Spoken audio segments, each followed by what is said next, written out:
Estudyanteng papunta sana sa graduation practice, patay ng malunod habang tumatawid sa ilog. Ang pagmamarcha at pagtanggap sana ng diploma ng isang babaeng estudyante sa Maguindanao hindi na matutuloy pa kahit kailan matapos itong aksidenteng bawian ng buhay habang papunta sana sa kanyang graduation practice. Ang buong kwento, eto.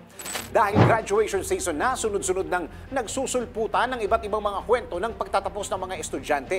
Kadalasan ay masaya o di naman kaya ay emotional ang mga ito. Pero ang kwento na ito ng isang babae mula sa barangay Balungis, Pagalungan, Maguindanao na gagraduate sana ay hindi na matutuloy pa.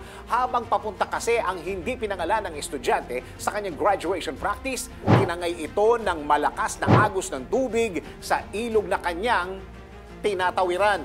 Sa pamamagitan ng search and rescue operations, natagpuan ang wala ng buhay na babae makalipas ang ilang oras.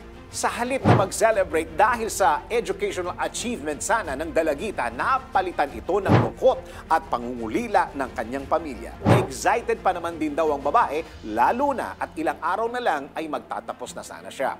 Samantala, nagbigay naman ng paalala ang kanilang LGU na magdoble ingat sa pagtawid sa ilog, lalo na sa tuwing umuulan. Ikaw, anong masasabi mo sa nakakapanghinayang na kwento ng dalagitang ito? DWIZ Research Report. Report. Thanks for watching. Ito po ang Aliw Broadcasting Corporation stations DWIZ 882, DWIZ News FM Regional, Home Radio 97.9, DWIZ News TV at Aliw Channel 23 nationwide. Kami po'y nagbabalita ng tama, naglilingkod ng tama. Like, subscribe, and follow.